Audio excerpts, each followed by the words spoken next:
Good afternoon. I want to start by saying our thoughts and prayers are with the families and friends of the victims from yesterday. Several of our community members woke up this morning without loved ones who were here just yesterday. Your Lynchburg Police Department will continue to work tirelessly to ensure individuals responsible for all three of these homicides are brought to justice and prosecuted to the fullest extent of the law. The three homicides from yesterday are both unprecedented and deeply troubling. They go against the values we stand for as a community, and they will not be tolerated. I want to start this press conference by stating that we had three separate events yesterday into late last night, early morning. There's a lot of information that's been out there, whether these events are connected or not. The Fairleigh Court and Tunbridge Road incidents are connected. We'll talk more about those in a minute. And the Watergate Drive incident is not connected to either of the previous two events. So I'd like to start with the Fairleigh Court incident. Yesterday at about 3:45, our officers responded to 100 block of Fairleigh Court for a report of shots fired. We received multiple 911 calls related to this. Officers arrived and found a male victim, later identified as Micah Cash Gaudio, 19 years old, suffering from multiple gunshot wounds. Medics with the Lynchburg Fire Department treated and transported Mr. Cash to the Lynchburg General Hospital, where he was later pronounced deceased. A suspect and suspect vehicle were quickly developed. Through a search of license plate reader technology, the suspect vehicle was observed leaving the city and entering Bedford County near Coffee Road. A short time later, the Bedford County Sheriff's Office received a call from an individual walking barefoot, holding a young child on Inderid Farm Road. This ended up being the suspect, who was ultimately taken into custody by deputies with the Bedford County Sheriff's Office. The suspect vehicle was located shortly thereafter on Walnut Hollow Road in that same general area. And during the apprehension of the suspect in this incident, a firearm was located on his person.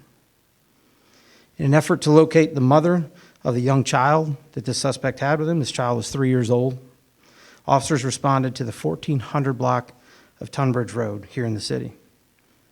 Upon entry into this residence, Christina Louise Hamilton, age 36, was found to be deceased from a gunshot wound. The perpetrator, in this case, Ann Hamilton, when I say perpetrator, the suspect from the original call on Fairleigh, were in a relationship and resided together at the Tunbridge address. They were also the father and mother of the 3-year-old child. With what we've gathered through the investigation to this point, we believe that the female victim was shot prior to the incident at Fairleigh Court. Working with our partners at Social Services, we are in the process of finding a placement for this 3-year-old child. Again, our thoughts and prayers go out to the families of both Cash and Christina. I can't imagine what they're going through right now. We are still in the process of conferring with the Commonwealth Attorney's Office related to the Tunbridge Road incident, and we do expect charges to be coming in the future related to that incident. As a result of the Fairleigh Court incident, Nathaniel Lee Pridemore, age 33, of Lynchburg, was charged with the following: second-degree murder, use of a firearm in the commission of a felony, felony child endangerment, discharging a firearm in the city, discharging a firearm into an occupied vehicle, reckless handling of a firearm, and possession of a firearm by a convicted felon. Moving forward to the incident from late last night, officers responded to the 100 block of Watergate Drive here in the city at approximately 12:36 a.m., technically this morning. Upon arrival, officers located a male victim, later identified as Anthony Dwight Davis, 36, laying near a vehicle in the street, suffering from a gunshot wound. Medics with the Lynchburg Fire Department attempted life-saving measures on scene, but were unsuccessful. Mr. Davis was declared deceased at the scene. Officers ultimately cleared a residence in this area that was struck by gunfire and found no additional victims. As a result of this investigation, we are searching for a gray vehicle that may be involved in this incident. A photo will be distributed after this briefing, so you can share that out. We are also attempting to locate more than one suspect that was involved in this incident on Watergate Drive. Part of what we do when we deal with incidents like this is we partner with our community on a variety of different fronts. We do that through individuals who obviously we seek information from as witnesses. We do that through community partners like you see standing beside me here. When these types of crimes are committed in our community, these are offenses that are not just the responsibility of the police department. Obviously, we are the organization tasked with investigating those, but we rely heavily on our citizens, our businesses, our nonprofits, our community leaders to make sure that we're doing everything we can to bring forth all the information necessary to prosecute these offenses. And I'm grateful to have strong community leaders that support the police department and that work with us to make sure that we can bring justice to the victims and their families. So at this time, I'd ask Pastor Jonathan Falwell to come forward with a few comments. Pastor. Well, obviously, all of us are heartbroken over what took place yesterday. I had a personal connection to Cash Guadio, who was murdered yesterday afternoon. He graduated from Liberty Christian Academy just this last year. I had the opportunity of shaking his hand as he walked across the stage and handing him his diploma just a few short months ago. And to think that we're standing here today and talking about his death is unfathomable. Certainly for us, but you can imagine how much more so for his dear family, for Shannon, for Micah, for the rest of the family, and all that they're going through. We stand here today and we recognize that we're blessed in our community. We're blessed here because what we see today is not the rule, it's the exception. It's not something that happens normally here to have these types of events happening in our city. We are blessed with an incredible Lynchburg Police Department under the leadership of Chief Zudema, obviously with Mayor Reed, with City Manager Bende. We have an incredible team here in our community. I've lived here my entire life, 58 years, and I've never felt in danger. I've never felt unsafe. It's always been a place where I've been proud to call it home. And even today, after the events of yesterday, I'm still proud to call it home because we recognize it is a safe community.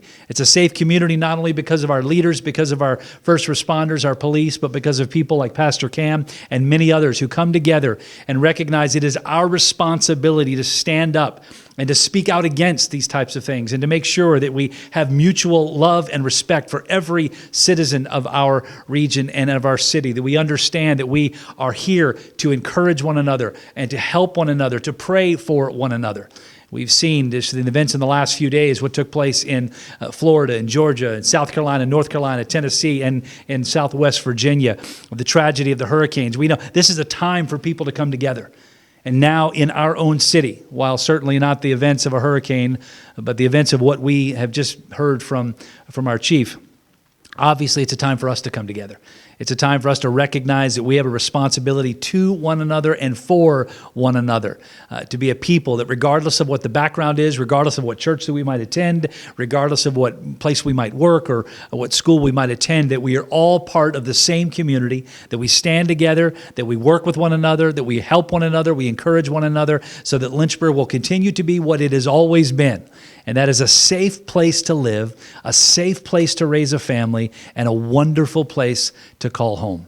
And so again, our hearts go out to all the families. We are praying for the different families involved in this situation. While we don't have answers, and while we certainly don't understand, we can't come to the answer of the question why something like this would happen. As a pastor, I also know this, that God's word, the Bible tells us in Psalm 34, verse 18, that the Lord is close to the brokenhearted, and he saves those who are crushed in spirit. And today, our fellow citizens, a number of them, are brokenhearted, and they have been crushed in spirit as a result of what took place yesterday. And so we stand with them, we pray for them, we encourage them, we help them, we do all we can to bless them, to help them make through what is an unbelievably difficult day. But God has them, and we will be right there by their side. So thank you, Chief, for all that you do, and know that we, along with a lot of other churches in our community, stand with you, support you, and to support the people of the city to continue to make it the greatest place to live.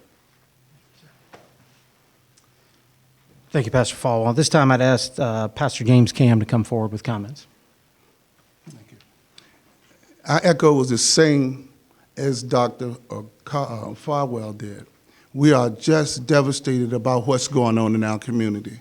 As you may know, when any incident like this occurs, it's heavy, and it makes the citizens of Lynchburg feel very sad. But I've learned something. We talk around the coffee table very much about it. We encourage you now to start doing something about it. We'd ask that any citizen ever see something, say something. The smallest thing that you may think means nothing may be just the thing to help this case make a difference. And also we have the Community Eye program, which just allowing those community members, if they do not have a security camera at their home, we will give them one free. But if you do have a Ring or any kind of security camera, and you may think that someone drove in that area, you see something strange on it from last night, please contact the police department. Let's work together to make a difference and solve these crimes. Thank you for the time. Thank you, Pastor Cam. At this time, I'd open the floor to any questions. Chief Zunimo, can you speak to a motive for the killing of Cash, or Pridemore's significant other? What time that happened at all? That's something we're still working on. We're not at a point where we've developed a motive. There's a lot of, we certainly have charged in the one case in Cash's death, but all three of these investigations still have a lot of work going on. And I will tell you that the men and women of this police department have been working through the night, literally, on all of these cases. They've been putting in countless hours, and I can't tell you how proud I am of the work that they've done over the last 24 hours or so. But as far as motive, right now, that's something we're still looking into and haven't been able to determine yet. In that same area, a lot of people on social media were saying that this incident with Cash was caused over road rage. Do you know that? We don't know that definitively. That's certainly one of the options that we're looking at as a possible cause for what led to this, but we don't know that definitively yet, and that's something our detectives will continue to work on. Was the 3-year-old child with him during these shootings? The 3-year-old child was, we know, with the perpetrator at the Fairleigh Court address where Cash was killed, and there's actually, and you've probably seen it on social media, but he unfortunately had the 3-year-old in one arm while he had a firearm in the other arm. And that is so disturbing. That 3-year-old child, I can't imagine. So, Chief Zidma, can you talk as to why you think there might be more than one person involved in the shooting of Anthony Davis? yes, I won't get into a lot of the details. That is a very open investigation, and unlike the other two where we have a lot more information to point us in certain directions. This one we're still very early on, and we do believe, based on witness statements, that there was more than one individual that was involved in the incident on Watergate Drive, and so therefore we're going to try and identify any and all folks. And that goes back to what Pastor Cam said. You know, folks that may have information, if we haven't talked to you yet, if you haven't checked your your Ring doorbell cam or Nest cam or whatever type of camera you may have on your home, please do that. A lot of times you'd be surprised how the smallest and simplest piece of information can help our detectives kind of connect the dots in these cases. With that, do you have any idea as far as motive or suspects go in that case? I know you said it was really open, but do we have any idea as far as suspects or motive goes? Still trying to identify suspects at this point. Motive the same. I will tell you that the Watergate Drive was not a random act. I will tell you that was something that was something other than random. I'll leave it at that for now. Because you did mention earlier that there is no threat to the community. Some folks might be wondering, what does that mean, there's no threat to the community, if there is no suspects behind bars? Yeah, so a lot of times, and I can't speak to what was said on the scene that night, but I will say that, based on our investigation, we don't believe these to be random folks who are going around just committing random acts of violence in the community. I think that's what was trying to be relayed last night when that was shared. So these are folks that sought out an individual that ultimately was killed last night. So again, not a random act. Do you have any idea on how many shots were fired during that incident on Watergate? I know there were multiple shots fired. I don't have a total number. That's something that our forensics detectives will continue to work on. That's done a variety of different ways, through gathering sometimes shell casings, by also potentially retrieving rounds that have been, already expelled from the firearm, and where they may end up landing, whether it's in a vehicle, in an individual, in a house, something like that. One neighbor told me that she heard 2 different sounds. Is there potential of 2 different guns involved? There's always the potential, and that's something we're looking into at this point. We know there was more than one suspect involved, and we're trying to determine if there were more than one firearm involved. She was just wondering if the pastors had any further comment about getting folks to come forward. As we all know, somebody always knows and sees something, but maybe from your positions of faith, what would you say to those who may have information that is needed? Well, obviously, as citizens of this community, as we're in this together. Like, we stand together, we work together, we go to the same stores together, we eat in the restaurants together, we play on the same fields, the same golf courses together, and we are family in a way. And so obviously we have a responsibility to come forward if we have information, not only to bring those individuals to justice, but also to bring help to those who are hurting. I mean, there are families today that have lost loved ones, and the unknown is one of the big things that's part of the pain that they're feeling. It's like, why did this happen, and who did this? And not knowing that certainly is a tragic situation. So if there is information, if they do have that information, it of course is important, and it is critical, vital that they actually come forward and share whatever they have to share, just for the opportunity of people to find healing. Because we do have a mutual responsibility to one another, to encourage one another and to help one another and to come alongside when people are hurting, because again, we're in this thing together. Pastor Ken? One of the things I would say, when we don't say anything and we know something, we embolden that person or that group to think it's okay to continue to do things like that in our community. And a bullet has not a name on it. And so when we allow them to feel they're emboldened, who knows what happens next and who gets hit next. So it's important that saying not to snitch is not the word. It's about making our community safe, where a child can still go out in the yard and play, and an elderly can sit on his front porch, because we all need that. So I encourage every citizen to share anything they know. And there's ways for them to share it without ever being acknowledged that they were the one that shared it. And I would add to that, Pastor Cam is referring to several ways, right? You can reach out to these faith leaders. You can reach out to other community leaders. That routinely happens in our community, right? I am so grateful, much like Pastor Falwell said, to live in a community like we do. I'm grateful as a police chief to live in a community where I have leaders like the two beside me, as well as dozens of others that come together and help us as a police department deal with these types of issues, right? So they can also call Crime Stoppers or go on the app that we have for Crime Stoppers. All that information is on our website to report anonymously. And again, I can't stress enough that one piece of information that an individual has could be the one piece that helps break a case for us. And whether you think it's important or not, just get it to us and we'll sort through it and figure that out. And you said that the child was, the 3-year-old was the child of the mother found dead, correct? That's correct. The 3-year-old child that was with the perpetrator from Fairleigh Court is the child of the woman who was found deceased on Tunbridge. And the child of Nathaniel? And the child of the perpetrator, that's correct. Can you briefly speak to the work your officers are doing right now on scene? Yeah, so they've been working throughout the night. I can tell you that the men and women of this department take situations like this very personal. Keep in mind that we're dealing with a 3-year-old that's involved in this. Many of my folks, including myself, are parents, and we have children of our own, right? I have a 19-year-old child. That hits a little home for me, right?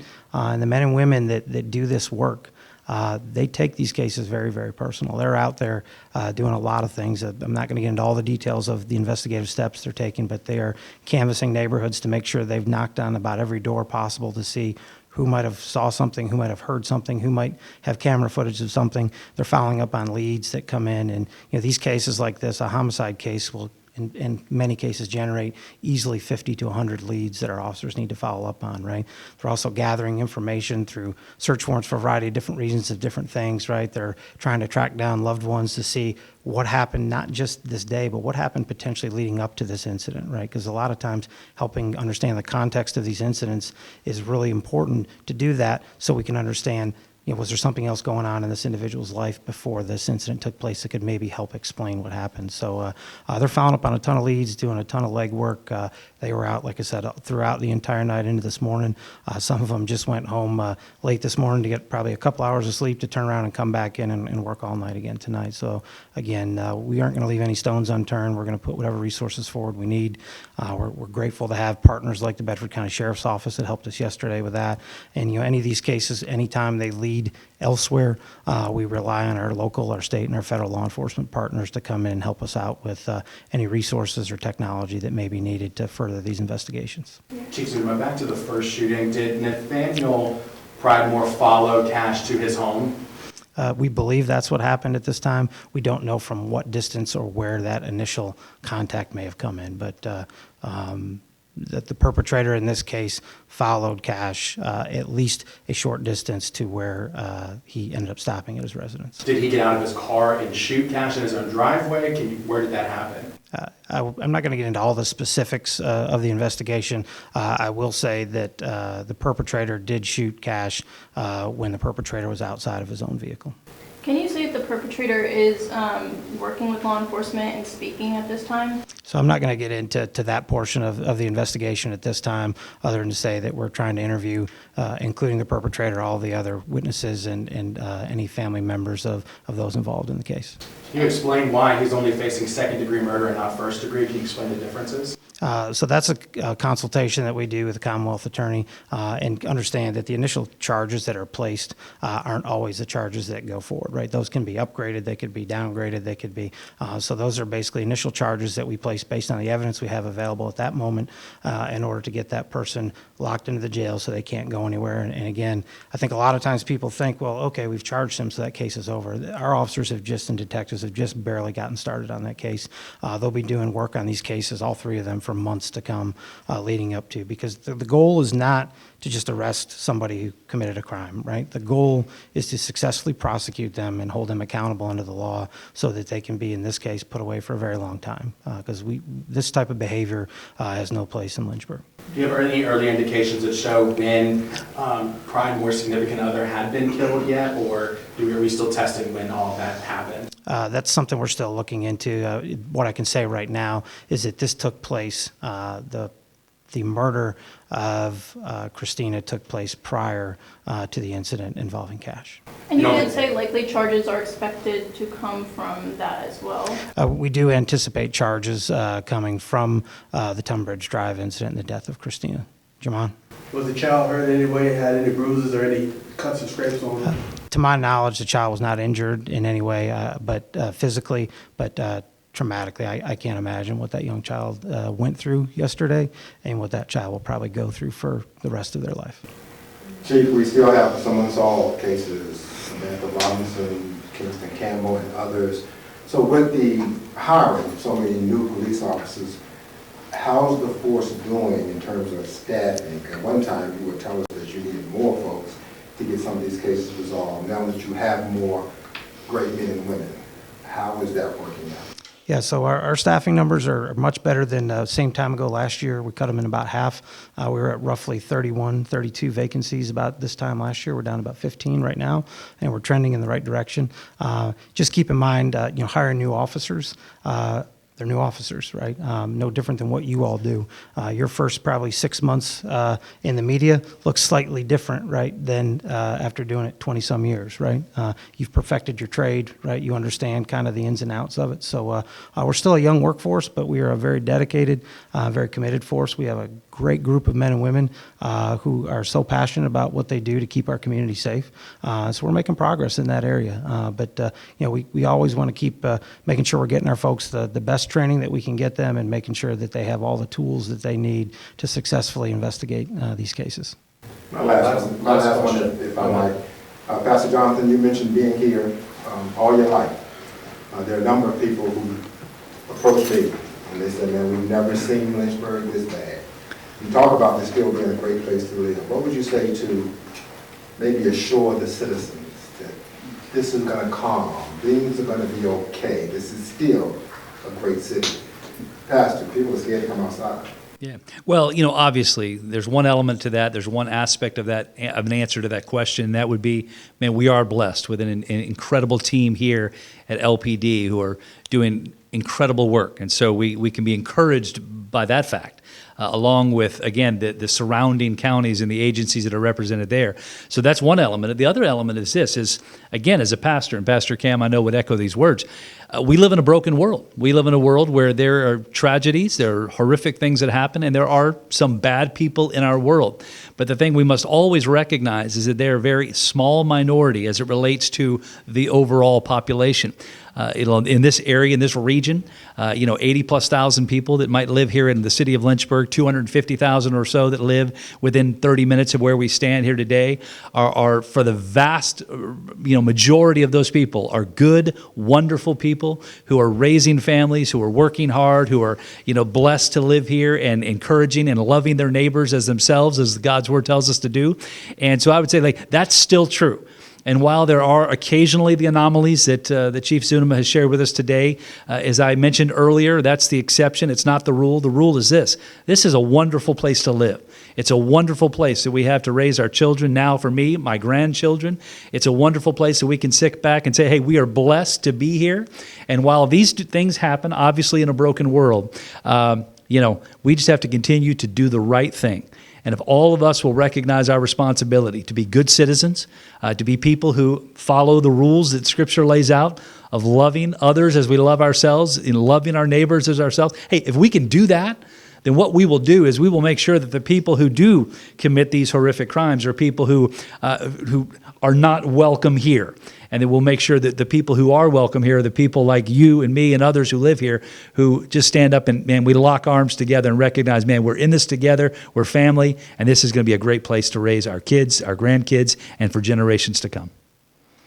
Thank you all for being here. Please keep the families and friends of the three victims in your thoughts and prayers. I appreciate you all covering this. Have a good day. Thank you, Chief.